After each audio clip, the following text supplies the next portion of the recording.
अस्सलाम वालेकुम everyone, this is me Basir and you are watching my YouTube channel English with Basir. अगर आप लोगों ने अभी तक हमारे इस चैनल को सब्सक्राइब नहीं किया तो प्लीज़ अभी इस चैनल को सब्सक्राइब करें और साथ में जो घंटी निशान है इस पर लाजमी क्लिक करें, ऑल नोटिफिकेशन दबाएं ताकि आने वाले सारे वीडियो आपको देर से ना पहुंचे। Let's get start. तो गाइस, सबसे पहले तो हमें ये पता होना चाहिए कि प्रेस क्या है। प्रेस क्या है? What is a press? Press क्या होता है? तो गाइस, प्रेस जो है वो a press is a small group of words that work together as a unit but do not contain both a subject and a verb। Press अल्फाज का एक मजमुआ होता है जो मानी तो देता है लेकिन एक जुमला नहीं होता है। मतलब ये हमें ये मानी देता है लेकिन एक मुकम्मल जुमला नहीं होता। ये बात भी आपने फ्रेज के बारे में याद रखनी है that but do not contain both a subject and a verb। that mean it does not contain both a subject and a verb। मतलब ये जो है यहाँ पर वर्ब भी नहीं हो सकता है और सब्जेक्ट टुगेदर नहीं होगा। मतलब सिर्फ एक सब्जेक्ट होगा या एक वर्ब होगा तो फिर ये फ्रेज तस्वुर किया जाएगा। लेकिन यहाँ पर जब आप देखें तो सब्जेक्ट और वर्ब अकेला नहीं आएगा। जब ये दोनों इकट्ठे आ जाए तो फिर ये क्लास होगा, तो ये प्रेस नहीं होगा। प्रेस के बारे में एक और ज़रूरी बात यह है कि it gives additional information and makes sentence clearer but it can not stand alone as a complete sentence. ये एक कंप्लीट सेंटेंस की तरह स्टैंड नहीं हो सकता, खड़ा नहीं हो सकता, बट ये हमें एडिशनल इंफॉर्मेशन प्रोवाइड करता है एंड मेक सेंटेंस क्लियर और सेंटेंस को क्लियर करता है। But it can not stand alone as a complete sentence. लेकिन ये एक जुमले की तरह स्टैंड नहीं हो सकता है। ये आप देख सकते हैं, इसका मतलब ये है कि ये हमें एक्स्ट्रा इंफॉर्मेशन देता है, सेंटेंस को क्लियर कर देता है और ये सेंटेंस की तरह अकेला स्टैंड नहीं कर सकता है। How does it help you to understand? ये आपको समझने में कैसा मदद करता है? पहली बात is very important, speak and right more naturally. मतलब ये हमारी जो गुफ्तगू है, बातचीत है, इसको मज़ीद जो है वो फितरी बनाता है। Next is add detail and depth to your sentences. Second का मतलब है ये जुमले में, ये फ्रेज जो है ये जुमले में मज़ीद तफसील देता है।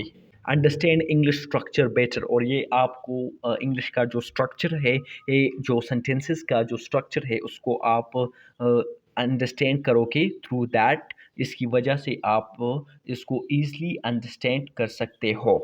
पहला जो शॉर्ट सेंटेंस है हमारे साथ दैट है जो है वो लॉक द कार। गाड़ी को लॉक करे, गाड़ी को लॉक करे, lock the car, lock the car. इसकी उर्दू है गाड़ी को लॉक करे। इस तरह आप इंग्लिश में कुछ यूँ बोलते हैं, लॉक द कार, गाड़ी को लॉक करे। Next sentence we have that is wipe the window, खिड़की साफ करे, खिड़की साफ करे। विप का मतलब साफ करना। Wipe the window, wipe the window, खिड़की साफ करे। Next we have that is गाड़ी रोको, गाड़ी रोको। गाड़ी रोको की इंग्लिश हमारे साथ है that is stop the car, stop the car, stop the car. Next we have that is वो क्या है, वो क्या है, what is that, what is that. हम बोलते हैं कि व्हाट इज दैट, वो क्या है। Next we have that is what is this, ये क्या है, ये क्या है। ये क्या है कि इंग्लिश हमारे साथ है that is what is this, what is this. अगला सेंटेंस हमारे साथ है दैट इज ऐसा मत करो, ऐसा मत करो। Don't do that, don't do that, ऐसा मत करो। इसकी अंग्रेजी है don't do that, don't do that. Next we have that is बराए मेहरबानी रुकिए, प्लीज स्टॉप। स्टॉप का मतलब रोकना है, बराए मेहरबानी रोकिए, please stop. Next we have that is यहाँ रुको, यहाँ रुको, स्टॉप हेयर, यहाँ रुको, स्टॉप हेयर। यहाँ रुको का मतलब है स्टॉप हेयर। यहाँ रुको मीन इसकी अंग्रेजी है that is stop here, stop here. Next short sentence we have that is वो कहाँ है, वेयर इज ही। वो कहाँ है, वेयर इज ही। वेयर को उर्दू में हम कहाँ कहते हैं, वो कहाँ है, where is he. Where is he का मतलब क्या है, वो कहाँ है। Next we have that is मुझे पकड़ो या मुझे पकड़, इसकी इंग्लिश है होल्ड मी। होल्ड मी का मतलब है मुझे पकड़ो, मुझे पकड़ो। हमला करेगा, हमला करेगा का मतलब है it will attack, it will attack. हमला करेगा, इसकी अंग्रेजी हमारे साथ है that is it will attack. Attack का मतलब है कि हमला करना। अटैक का मतलब क्या है? हमला करना। हमला करेगा, इसकी अंग्रेजी हमारे साथ है that is it will attack, it will attack. वो खा रही है, वो खा रही है, शी इज ईटिंग। वो खा रही है, शी इज ईटिंग। वो खा रही है, ये सेंटेंस जो है ये पहले जारी ज़माना की सेंटेंस है। That mean this sentence belong to the tense of present continuous tense और प्रेजेंट प्रोग्रेसिव टेंस। वो खा रही है, इसकी अंग्रेजी हमारे साथ है that is she is eating, she is eating. Eating जो है ये कंटिन्यूस फॉर्म में आया है। दे आर बिजी, वो मसरूफ़ है। दे आर बिजी, वो मसरूफ़ है। दे आर बिजी का मतलब है वो मसरूफ़ है। दे आर बिजी की उर्दू है वो मसरूफ़ है। वो मसरूफ़ है की अंग्रेजी है they are busy, they are busy. ये बड़ा हुआ है, ये बड़ा हुआ है। इट इज़ फुल, फुल का मतलब बड़ा। ये बड़ा हुआ है, ये बड़ा हुआ है, इसकी इंग्लिश है that is it is full, it is full. ये खाली है, इट इज़ एम्प्टी। एम्प्टी को हम उर्दू में खाली कहते हैं, खाली को इंग्लिश में हम एम्प्टी कहते हैं। ये खाली है, it is empty, it is empty. एक लाइन बनाए, मेक अ लाइन। एक लाइन ड्रॉ करे या बनाए, ये ड्रॉ अ लाइन। फिर आप इस तरह बोल सकते हैं, जब आप कुछ इस तरह बोलते हैं कि एक लाइन ड्रॉ करे, एक लाइन बनाए, मेक अ लाइन। वही ही खड़े रहे, स्टैंड देयर। वही खड़े रहो, वही खड़े रहो की अंग्रेजी है that is stand there. Stand का मतलब खड़ा होना है। यहाँ बैठो, यहाँ बैठो की इंग्लिश है सिट हेयर। यहाँ बैठो, यहाँ बैठो की अंग्रेजी हमारे साथ है that is sit here. Sit का मतलब बैठना है और यहाँ को इंग्लिश में हेयर कहते हैं। Next we have that is वहाँ जाओ, गो देयर। वहाँ जाओ, वो वहाँ जाओ की इंग्लिश है गो देयर, की अंग्रेजी है दैट इज गो देयर।